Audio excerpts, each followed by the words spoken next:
Good morning, everyone. Welcome and thanks for joining us today. I'm Nanale, Head of Finance and Business Insights at ezyCollect, and this is the second webinar in our ezyCollect Academy series, Cash, Risk and Returns, the AR metrics that CFO can't ignore. We have a very special guest with us today, our CFO, Nick Cooper. Hi, Nick. Could you please give everyone a quick intro about yourself? Certainly, no, I don't often get mentioned as special, but thank you for that. Pleasure to be here. Hi, everybody. As Nana mentioned, CFO here at ezyCollect, Chief Numbers Nerd, and look, I'm really happy to be here with you today. You forgot one extra title that you just got. What's that? My celebrant.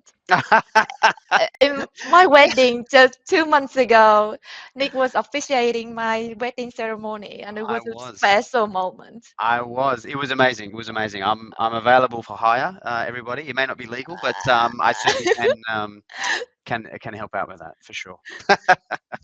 Glad to have you, Nick. We'll keep today short and sharp, just 30 minutes.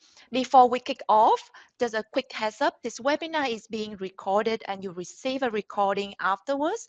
If you have questions along the way, feel free to drop them in the chat. Right. So, Nick, you have worked with finance teams all over the world. When it comes to finance and AR overall, what do you think most CFOs tend to overlook?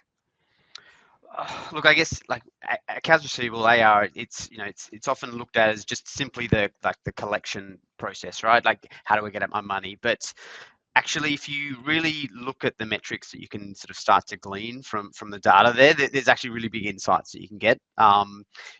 If you can master those AR metrics, then you can kind of really start to use them as like early warning signals for obviously cash risk within the business. That's an obvious one. But again, if you look at some of them in the right kind of light, then there's interesting insights into customer behavior. And then, even what is, the finance functions, operational efficiency and discipline. It can be used as benchmarks as well. So, it's not just that process of all looking at overdue accounts anymore. It's if you're doing that, then it's kind of probably already too late. So you've got to really be using them as lead indicators.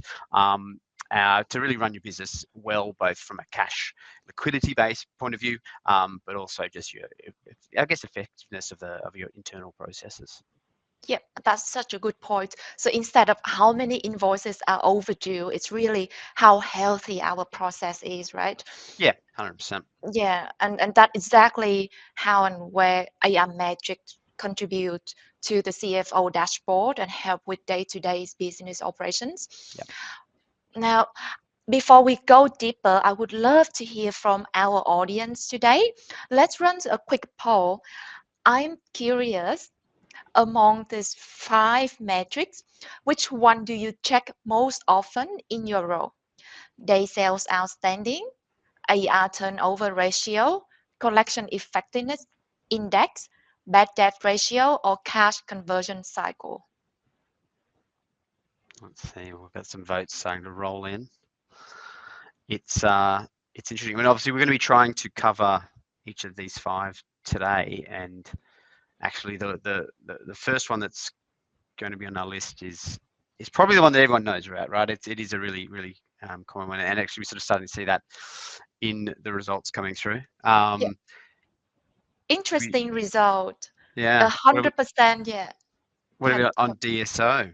There you go. Yeah, I mean, it's interesting, right? Like DSO is, if you go outside of the sort of the finance or the AR world, people might not, DSO, it's another great acronym we always often use, but it's like, what does it actually mean? It's they yeah. outstanding, right? It's really interesting. Cool. All right, let's have a look. Well, let's unpack the first AI metrics DSO that we briefly mentioned. It's probably the most quoted AI metrics out there. And it tells you how long, on average, it takes to collect from your customers. Yeah, like DSO, you don't want it creeping up. You don't want it starting to increase. It's really that like easy warning light on your dashboard that means that someone else has got your money in their bank account. That's your money. Yeah, it's your cash. You got to get it back. Absolutely. But don't you think it's a bit tricky to influence DSO? Like the payment term are usually set during the sales process. So by the time it gets into finance, it's probably too late to make any changes. So what's your view on that? It's a good question. We've got obviously our sales team are no different. That's often as part of the sales process. That's a pretty good part of the negotiation. What terms are offered for Absolutely. different products, and so we're no strangers to that ourselves. Yeah. You know, what you can do though is you can make sure that if you do extend terms, that you basically don't allow them to be stretched. If you're already extending 30 to 40 days, that's your money. They've had that for free. You've got to get that back when it's due. So I think it's about setting up processes to Hmm. really enable that you collect it on time, and having a really strong, strong function for that process. Absolutely. Um, and to help us assess how your DSO is performing, here's some indicator. Low DSOs, less than 15 days, indicates strong collection practices and efficient credit management. A moderate DSO from 30 to 45 days is an industry standard for B2B businesses. While it's not necessarily a concern, there's definite room for improvement. And high DSO, 60 days plus, is a potential red flag indicating delays in collection or cash flow risk. What should businesses do if they fall into this high DSO bracket, you reckon, Nick? Oh, I mean, you've really got to go back to the start of your process. I think you got to look at it from end to end, and it goes. Let's start at the start. So, if you only onboard, good risk, should we say, good risk customers, then Mhm. clearly they shouldn't really be falling to that high DSO category, right? You should start to see that Absolutely. Yep. to kind of come in. So I think really having kind of like a robust sort of credit application process to be ensuring you're onboarding those good customers, Mhm. understanding and looking at your invoicing process, and your ability to how long does it take from sale closure to issuing of invoice to collection on those terms. Yep. You got to look at that end to end and sort of understand where are you kind of leaving a day or two, because at each point in that process it's you might be losing 2 to 3 days, and all of a sudden that adds up across that spectrum of activities. And if you have a sort of a week follow-up procedure, a lot of people don't like following up. It's kind of the toughest part of the job. Making those calls to any client, could be they good or bad, is can sometimes be hard and awkward for team members. So you've got to really make it an easy process, part of embedded in people's jobs to be done every day, to follow up on those, to have those scheduled, and to kind of have those results Mhm. tracked and monitored. So it's one of those things that it won't turn overnight, but if you make those kind of incremental changes and those 1% improvements along each step, then you'll really see that metric come down. Absolutely. But don't you think there's a lot that you have mentioned? It, it would be great to have a way to automate everything end to end, isn't it? Absolutely, that's what we do. But yeah, it is. No, it is. I mean, that's the thing. You really want to the processes we're talking about, with modern computing and everything. It can enable you to go and do your job, right? And so these processes, Absolutely. once Yeah. automated, is what you want to be, is where you want to be getting to, for sure. Mhm. Before we move on to the next metrics, I would love to run another poll to see everyone's opinion. Uh, if you had to convince your CFO with one metric that your AR team is collecting efficiently, which would you choose? DSO, AR turnover ratio, or cash conversion cycle? Wait for those votes to come on in. We'll keep it quick. We'll keep it quick. Oh, It's interesting. it is an interesting one. Look, for me personally, DSO is one we use and we talk a lot about, but I Yeah. personally love this next one, the turnover ratio, AR turnover ratio. because obviously in simplistic terms, it's really, it breaks down to how quickly we're turning those sales we've Mhm. made into cash, right? And nothing gets me more excited than collecting that cash in faster. So yeah, Yeah, I personally like this one, and I think it's none of knows I bang about it on about it all the time, but I think it's important to kind of have make sure you got a line of sight absolutely. of that metric. Yeah. So how is that actually being used in your team, Nick? Since it is such a great metric that actually measures the performance of your AR team. I mean, we use this for benchmarking. So we um, track this metric month on month, and we look at internally as we adapt our processes around Mhm, collections. We obviously track that change, and so it's as mhm. simple as if we see if we've made some improvement, if we see that ratio start to go down, that we've done something that's really adverse to the processes we've had in place, and so we need to go back and revert that change and think about it again. Yeah, But it really does give you that kind of really understanding of like how effectively that's working. So yeah, it's we benchmark about this all the time. It's a great one. absolutely. Speaking of benchmarking, I have some industry benchmarks for our reference today. Uh, Construction industry is having on average 6 times AR turnover ratio. It is lower than manufacturing, but it's both manufacturing and construction are lower than the overall B2B sector. Whereas on the other side, food and beverage distributors doing much better with 12 times AR turnover ratio. So what do you think about this data, Nick? Look, it's interesting. I guess maybe I'll supplement it with like a little anecdote. So I've got a friend who she's a CFO at a manufacturing business, and these guys were absolutely crushing it in sales. It's a new business. They were doing really well. Sales were going through the roof, but the cash reserves were actually absolutely sort of drying up, and she dived straight into it, and she obviously her when she dug into her AR ratio, it had dropped. They were previously around eight times, Mhm. and they dropped to five. So, you know, in days to collect terms, that meant it now took about 73 days to collect their monies, and rather than the 45 that they had previously had. Um, and so she basically went back to the board and was like, like, sales is great. Mhm. Sales is awesome. We're killing it. But we've got a collections problem, right? And so Yeah. they underwent a process. It took them about 6 months to kind of enact, I guess, everything that they wanted to do. But they got back. They didn't get quite back to their 8 that they had previously been at. And sometimes with scale, as you scale up, some of these metrics do get a little bit harder to kind of get to where you were before, but they got to back to about 7.5 times, which, that unlocked, an extra couple of hundred grand, about $1 million of working capital.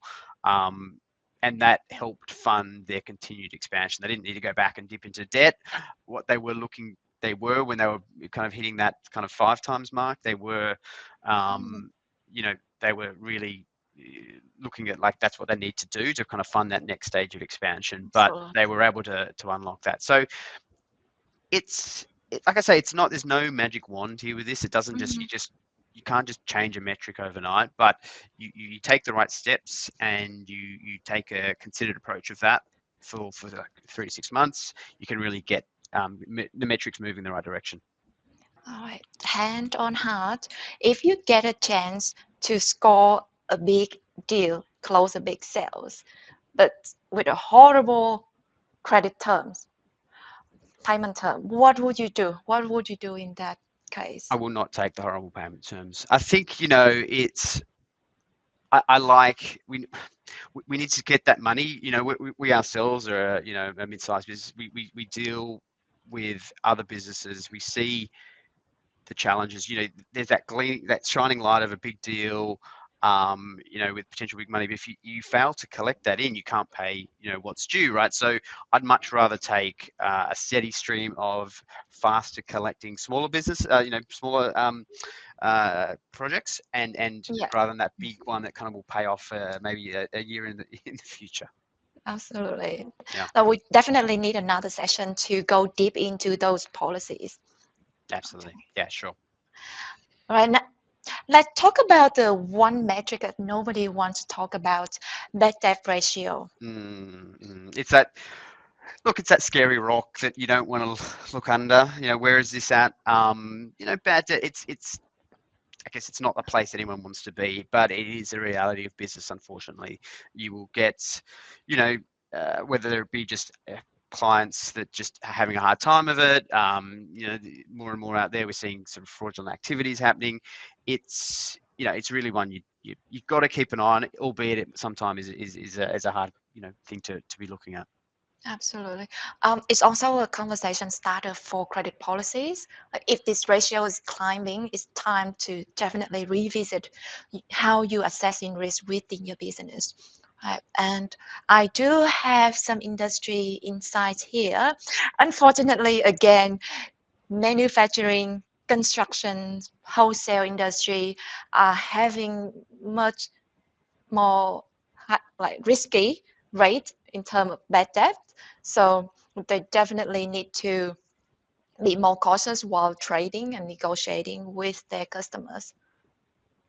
Um, Yeah. I think, look, bad debt.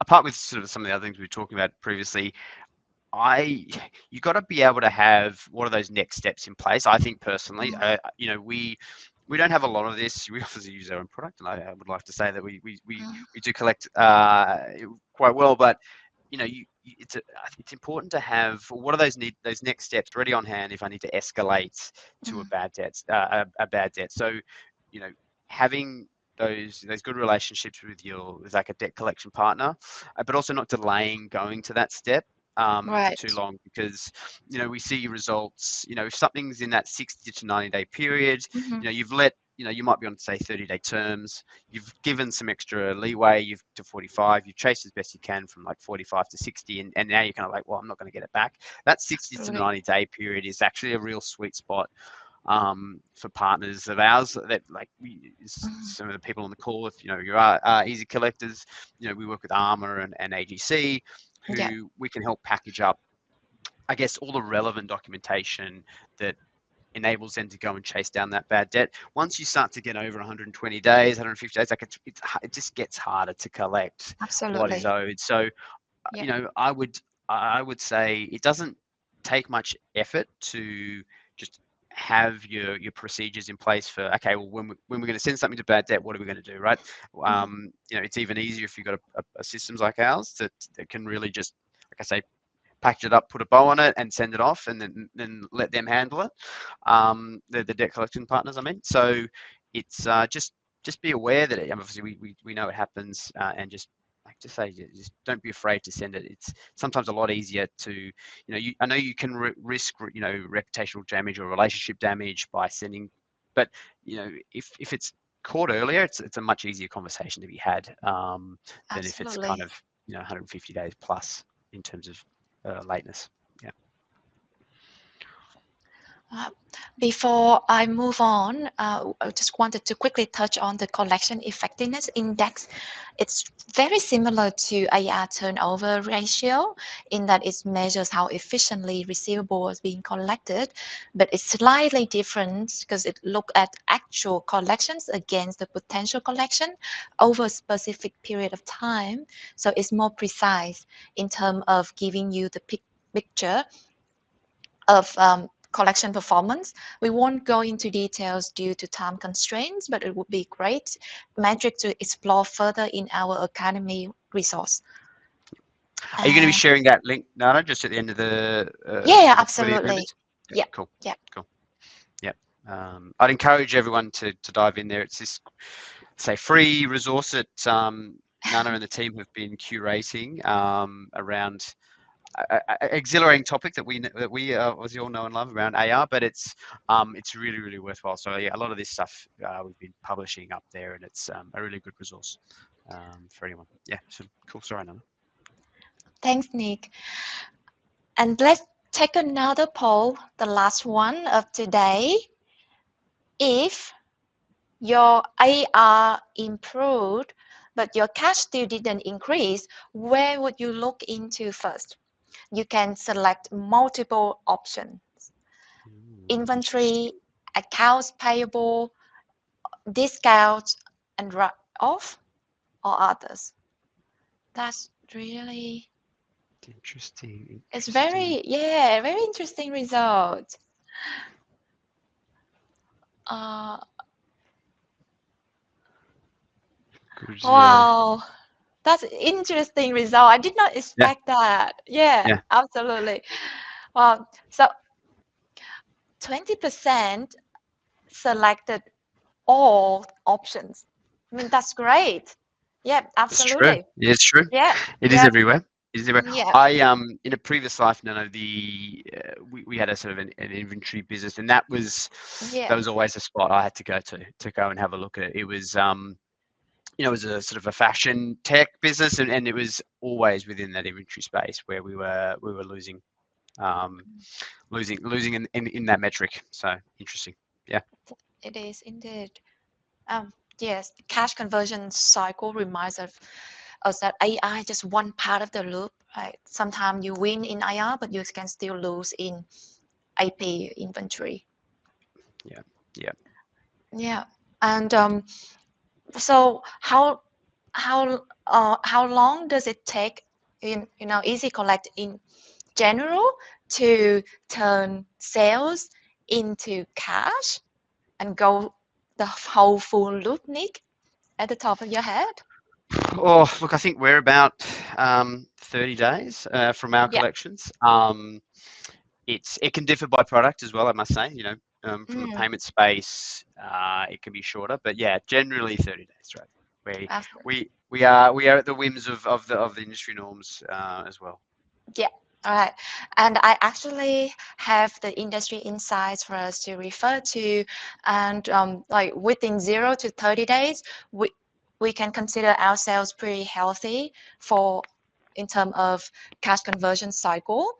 And these 0 to 30 days are for mostly retail, e-commerce, or subscriptions-based businesses, whereas wholesales and distribution would have higher, longer cash conversion cycle around 30 to 90 days. And unfortunately, again, I feel for manufacturing and construction industry. Yeah, our audience today who come from these industries, please don't feel like it is your only problem. It's actually quite common in your industry.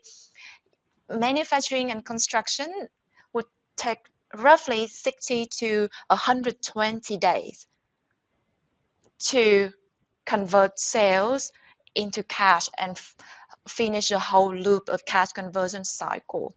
Yeah, Yeah, so interesting, it interesting. is, it is. I think like even with some of our products, like what you can't see on there is as well. There's some businesses. So for some of our products where we might invoice in advance in theory for an annual contract for ezyCollect or monthly in advance.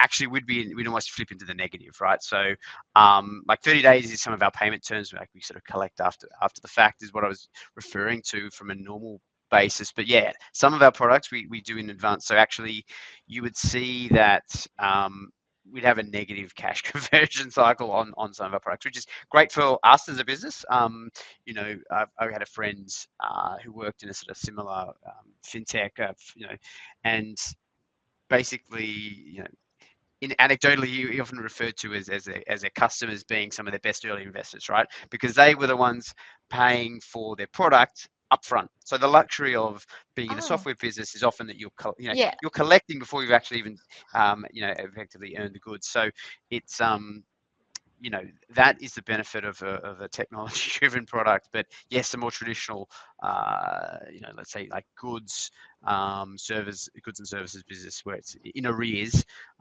you've really got to take in all parts Mhm. of the cash conversion cycle, because it's often, AR is just one part of a larger piece. And as you were showing before with Yeah, that diagram, Nano, you got to look into inventory, you've got to look into AP, yeah, um, and the finance teams are often, they sit across and have visibility into each of these activities and functions. Some directly, obviously, managed AR, the cash level balances and AP, etc. They may not be managing the inventory in stock. That might be obviously, sort of operations or warehouse function.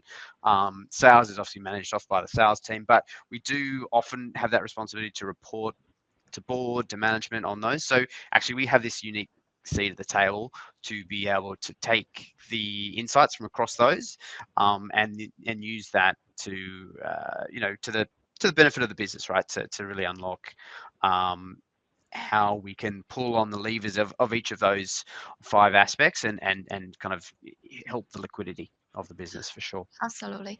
Thank you so much for your great insight. And this is wrapping up our webinar today. If you have any questions, please feel free to drop in the chat box, and we would try our best to respond to you after the sessions via email. And thanks everyone again for joining us today. A big thank you to you, Nick. Always a pleasure, Miss Slay. Always a pleasure. If you are keen to explore these metrics further, please feel free to check our Academy website. And I'm Nanale. Yep, and I'm Nick Cooper. And Thanks thanks, and and we'll see see you you next time. the next one. Cool. Thanks, guys. Thank you.